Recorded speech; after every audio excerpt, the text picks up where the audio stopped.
বিয়ের নেমন্তন্ন খান তো?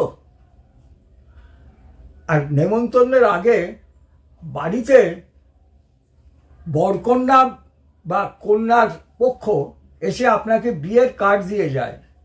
সেই বিয়ের কার্ডে কি লেখা থাকে না, অমুক জায়গার অমুক পরিবারের একমাত্র কন্যার সাথে আমার একমাত্র পুত্রের বিবাহ হইবে এবং এই অনুষ্ঠানে বরযাত্রী হোক বা বৌভাতে হোক বা কনে যাত্রীতে হোক আপনার আমন্ত্রণ রইল।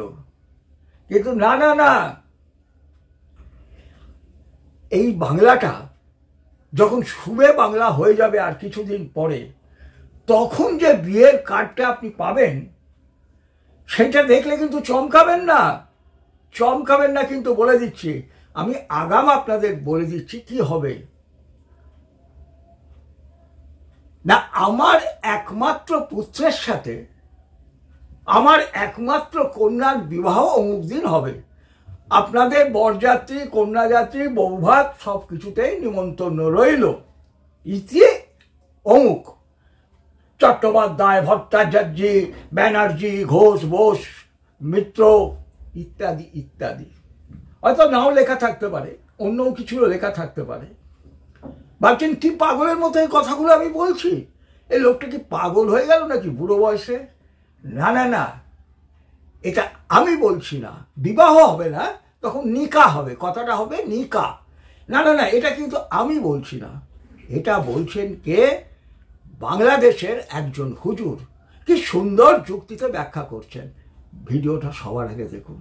ये कितनी बड़ी बेअक्ली की बात है, ये कितनी बड़ी बदअक्ली की बात है कि लोग अपनी बहन से निकाह न करें और दूसरे की बहन बेटी के साथ निकाह कर लें, जबकि बहन अपने भाई के मिजाज को जानती है, उसके मिजाज से वाकिफ है।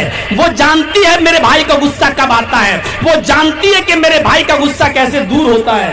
एक बहन अपने भाई के मिजाज से अच्छी तरह वाकिफ है, वो खूबसूरत भी है, वो हसीन है और जमील भी है। लेकिन ये कितनी बड़ी बदअक्ली की बात है कि एक भाई अपनी खूबसूरत बहन को और हम मिजाज बहन को छोड़कर दूसरे की बहन से शादी कर लेता है और अपनी बहन को किसी दूसरे के हवाले कर देता है। जबकि फिर आगे लिखता है, जब हमारी बहन हमारे लिए खाना बना सकती है, हमारा परेशानी में सर दबा सकती है, हमारे लिए बिस्तर बिछा सकती है, हमें दवा खिला सकती है, हमारा मजबूरियों परेशानियों में हमारा ख्याल रख सकती है, तो फिर शादी करके उसके साथ जिनसी तस्कीन और जिनसी लज्जत हासिल क्यों नहीं की जा सकती है। और आगे वो लिखता है, ये कितनी बड़ी बेवकूफी की बात है कि अपनी हसीन और जमील और खूबसूरत सरमाए को और हसीन और जमील बहन को किसी दूसरे के हवाले कर दो और दूसरे का कबाड़ खाना उठाकर अपने घर पे ले आओ।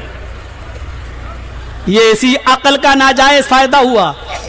और मैं पूछना चाहता हूं आपसे, आप लाख कहिए कि समाज इजाजत नहीं देता, ये इजाजत नहीं देता, वो इजाजत नहीं, ये सब कहने वाली बात है, लेकिन मुझे ये बताइए कि अकल के तौर पर उसने कौन सी गलत बात कही थी।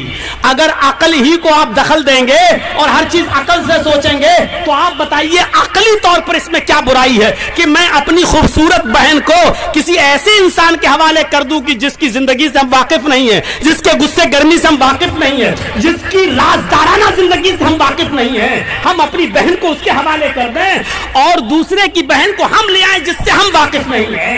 आप बताइए अकली तौर पर अकल क्या कहती है। ভিডিওটা দেখলেন। আজকের এই ভিডিওটা আমি উৎসর্গ করছি বাংলার যত প্রগতিশীল আর বামপন্থী মনস্ক মহিলাদের উদ্দেশ্যে। কয়েকটা নাম বিশেষ করে যাদের বলছি, যাদেরকে আমরা সব সময় দেখতে পাই। 1 নম্বর হচ্ছে অপর্ণা সেন, 2 নম্বর হচ্ছে স্বস্তিকা, 3 নম্বর হচ্ছে মন্দাকান্তা, আরও ঐশী, তারপরে ওই যে তৃণমূলের এখন যুবর যিনি সভাপতি সেই মহিলা,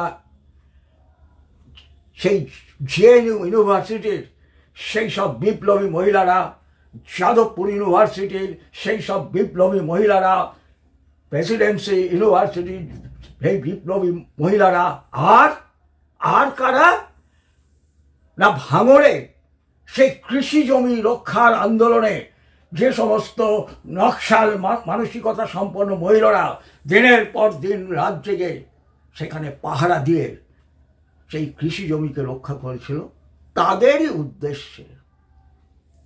আর বাংলায় যে মিহি মিহি সুন্দর সুন্দর ভাষা দিয়ে খুব সুন্দর সুন্দর গলায় যারা কবিতা লেখে, যেসব প্রগতিশীল মহিলারা আর যারা প্রগতিশীল আধুনিক সাহিত্য লেখেন, তাদের উদ্দেশ্যে। ভিডিওটা শুনলেন তো কি বলছে?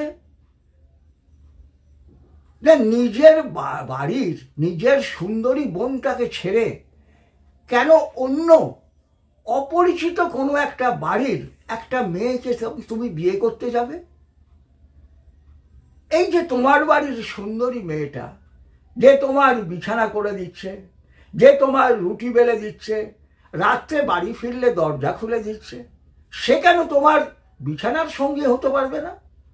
কি সুন্দর যুক্তিতে কথাগুলো দেখে বলছে। কে বলছেন? একজন হুজুর, আর তার পাশে কত লোক শুনছে। মনে হচ্ছে কি অবাস্তব? না, এটাই বাস্তব, এটাই আগামী দিনের বাস্তব, এটাই আগামী দিনের বাস্তব হতে চলেছে। কেন না, আমরা আমাদের এই বাংলার নারী স্বরাজ, যারা দিন রাত এই প্রগতিশীল নারী সমাজ, এই বুদ্ধিজীবী নারী সমাজ, যারা এই বামপন্থী নারী সমাজ, যারা রাত জেগে কৃষি জমি পাহারা দেয়, সেই সব নারী সমাজ, ওই যাদবপুর ইউনিভার্সিটি বা জওহরলাল নেহরু ইউনিভার্সিটির সেই সব যারা নিজেদের প্রগতিশীল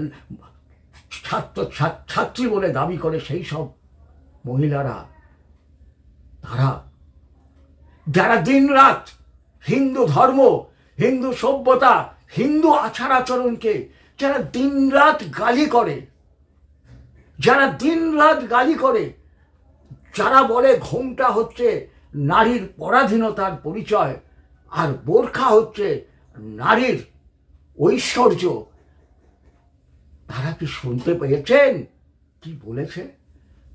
আর যদি শুনতে পেয়েছেন নিশ্চয়ই, আর যদি না পেয়ে থাকেন এই ভিডিওটা আপনারা দেখছেন, একটু বলুন, এর পক্ষে বা বিপক্ষে কিছু বলুন। প্যালেস্টাইন গাজা নিয়ে তো বলছেন, গাজা না গাজা আমি জানি না, গাজা না গাজা আমি বলতে পারবো না, গাজাও বলছেন, গাজাও বলছেন, আমি প্রায় কাছাকাছি। তো এই একটু বলুন, একটু বলুন না। এইভাবে নিজের প্রগতিশীলতা হারাবার ভয়, নিজের বামপন্থী চরিত্র হারাবার ভয়, আপনারা এই বেশ ভালো আছি, চুপচাপ মেনে নিয়েছি, এই চালাবেন। আর যদি এই চালান, তাহলে কি হতে চলেছে সেইটা আপনারা দেখেছেন।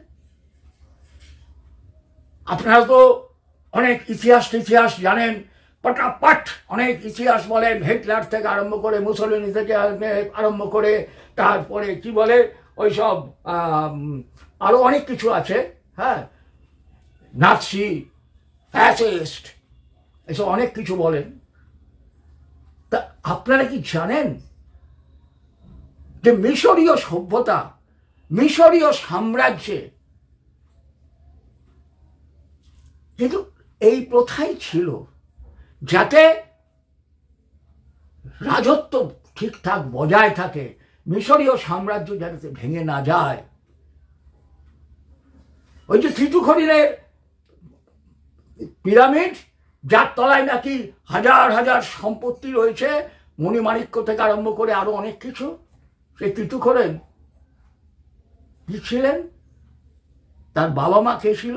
না ভাই বোন, যাতে সম্পত্তির ভাগাভাগি না হয়, এই ভাই বোন ছিল, কিন্তু তারা কিন্তু ভাই বোন ছিল, এবং থিতু-খরিন ছিল তাদের অত্যন্ত দুর্বল উইক একজন সন্তান, এবং যার ফলে খুব কম বয়সে তিনি মারা যান। আর আমরা জানি যে সুন্দরী ক্লিওপেট্রার কথা, ক্লিওপেট্রার স্বামীও কিন্তু ছিলেন তার এক ভাই, এবং অত্যন্ত বাচ্চা একটা ভাই, যার যৌন ক্ষমতা অত্যন্ত কম ছিল। তাই যৌন ক্ষুধা মেটাবার জন্য ক্লিওপেট্রা ওই জুলিয়াস সিজারের কাছে, পরবর্তীকালে মার্ক অ্যান্টনির কাছে ছুটে গেছিল। জানেন তো আপনারা, তো এগুলো সব জানেন, কিন্তু আপনারা সব জানেন, কিন্তু শুধু হিন্দুকে গালি দেওয়ার জন্য আপনারা চুপচাপ বসে থাকেন, কিন্তু আপনারা চুপচাপ বসে থাকেন। আর এই যে চুপচাপ বসে থাকা, কারণ আমরা যদি এইগুলোকে গ্লোরিফাই না করি বা এইগুলোকে চুপচাপ মেনে নিই, আরে তাহলে তো হিন্দুদের আমার করতে হবে। কারণ হিন্দু মুনি ঋষিরা বুঝেছিল যে বিবাহের ফলে যে সন্তানের জন্ম হয় এবং যে রক্তের বিনিময় হয়, তার মধ্যে কিছু একটা ডিফারেন্স থাকা দরকার। হয়তো তারা এখনকার মতো blood group A B C D বা আরো অনেক কিছু গ্রুপ বেরিয়েছে, A গ্রুপের মধ্যে ভাগ, বি গ্রুপ এত উন্নত তারা জানতো না, কিন্তু তারা কিছু গেস করত। সেই জন্য তারা বর্ণভেদ করেছিল, সেই জন্য তারা গোত্রভেদ করেছিল। এক গোত্রে বিয়ে হতো না, কারণ প্রথম পুরুষ যেহেতু বলা হতো যে একই মুনির সন্তান তারা, অর্থাৎ তারা কিন্তু অনেক কিছু ভাবতে পেরেছিল। এই ভাবা, তার জন্য কিছু তাদের মতো করে রেস্ট্রিকশন, হয়তো আজকের যুগে সেগুলোর কোনো প্রয়োজন নেই, কিন্তু তাদের মতো করে তারা কিন্তু কিছু রেস্ট্রিকশন রেখেছিল, যাতে সেম ব্লাড গ্রুপের মধ্যে বিবাহ না হয় এবং দুর্বল সন্তানের জন্ম না হয়। এটা কিন্তু আমাদের মুনি ঋষিরাই ভেবেছিল। আপনারা কিন্তু সেগুলো বলেন না, বলেন বরং এগুলোকে বিকৃত করে, আপনারা এগুলোকে বিকৃত করে প্রচার করেন। হিন্দুরা কারো খারাপ, হিন্দু সভ্যতা কত খারাপ, হিন্দু রিচুয়ালস কত খারাপ। তো বলুন তো, আজ পর্যন্ত কোনো একটা হিন্দু প্রথা বা হিন্দুর ব্যাপারে আপনারা ভালো কথা বলেছেন? এই যে শূন্য আবিষ্কার করেছিল হিন্দুরা, এই যে মহাকাশে আমাদের থেকে সূর্যের দূরত্ব কত, পৃথিবী ঘুরছে সূর্যের চারপাশে, এই যে কথাগুলো বলেছিল, এগুলো আপনারা বলেন। কারণ এগুলো তার বললে তো আপনাকে হিন্দু বলতে হবে। এত ঘৃণা, এত ঘৃণা আপনাদের হিন্দুর প্রতি। শাওলি মিত্রের বিখ্যাত নাটক নাদবতী অনাথবধ দেখেছেন বা শুনেছেন? সেই বিখ্যাত শম্ভু মিত্র আর তৃপ্তি মিত্রের যে সন্তান, কত দুঃখ করেছেন দ্রৌপদীর জন্য, কত দুঃখ করেছেন, কিন্তু কই কোনোদিন তো ক্লিওপেট্রার জন্য দুঃখ করেননি, কোনোদিন তো তুতিকরণের জন্য আপনি দুঃখ করেননি। কেন? অত অল্প বয়সে সেই রাজাকে মরে যেতে হলো, মিশরের সেই রাজাকে। তার কোনো দোষ ছিল না, যেহেতু তার ভাই বোনের বিয়ের ফসল সে হয়েছিল। আপনারা বলেন না। এইবারে আমি বাংলার সমস্ত সাধারণ মেয়েদের বলছি, বাংলার যারা সাধারণ মেয়ে, আপনারা অনেক কিছু জানেন না বা আপনাদের অনেক কিছু ভুল শেখানো হচ্ছে।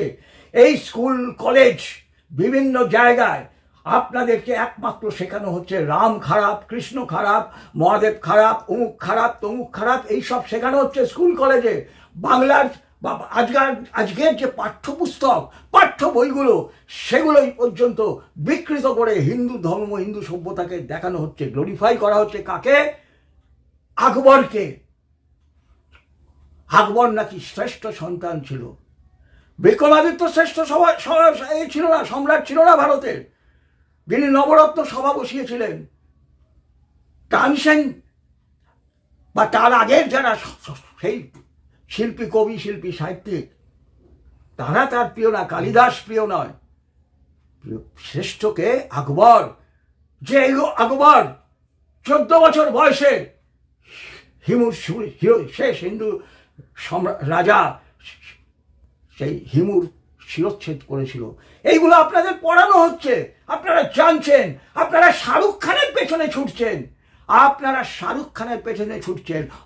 মা আর মেয়ে দুজনে মিলে শাহরুখ খানের কে বলছেন, কে আমার তাক, কি সুন্দর, কি সুন্দর। আপনাদেরকে ব্রেন ওয়াশ করা হচ্ছে, দিনের পর দিন আপনাদের ব্রেন ওয়াশ করা হচ্ছে। আপনারা কি বুঝতে পারছেন না আগামী দিন কি ভয়ঙ্কর আসতে চলেছে? ওই যে ভাইয়ের সঙ্গে আপনি ছোটবেলায় হয়তো ভাই বোন, তখনও আপনাদের জ্ঞান আসেনি, দুজনেই উলঙ্গ অবস্থায় খেলাধুলা করেছেন, মারামারি করেছেন, আর পরবর্তীকালে আপনাদের ওই বড় বড় আলখাল্লার মতো ড্রেস করে ওই নিজের ভাইয়ের বিছানা করতে হবে, রুটি বেলতে হবে, রান্না করতে হবে, আর পরবর্তীকালে ওই বিছানাতেই আবার শুতে হবে, এবং আপনাদেরই সন্তান হবে। সেই সন্তানের বিয়ে হবে কার সাথে? আপনারই বোনের সাথে। আবার সেও রুটি বেলবে, খাবার বানাবে, রাত্রিবেলা দরজা খুলে দেবে। এই জীবন আপনারা চান? এই জীবন কি আপনারা চান? না মৈত্রী গার্গী সেই পুরনো যুগে আমাদের মুনি ঋষিদের সঙ্গে সেই মৈত্রী, গার্গী, খনা, আরো অনেক এর নাম, বাক, আরো অনেক নাম করা যায়, যারা সমানে ওই বিতর্ক সভায় এসে পুরুষদের সঙ্গে বিতর্ক করত, সেই সমাজ চান? সিদ্ধান্ত আপনাদের। আপনাদের কেউ জানতে দেবে না এগুলো। ইতিহাস বইতে আপনাদের লেখা হবে না। আপনাদের শিক্ষকরা আপনাদের শেখাবে রাম তার গর্ভবতী অবস্থায় সীতাকে তাড়িয়ে দিয়েছিল বাড়ি থেকে, ভুলভাল শেখানো হবে। কাজেই এই ভিডিওটা আপনারা দেখুন, এই ভিডিওটা সর্বত্র প্রচার করুন, যে আগামী দিন এই পশ্চিম বাংলার বুকে যে বাংলা শুভে বাংলা হবে, যে ভয়ঙ্কর ঘটনা ঘটতে চলেছে। Decision is yours. আমি আপনাদের আগাম সতর্ক করলাম। জয় বঙ্গ, জয় শশাঙ্ক।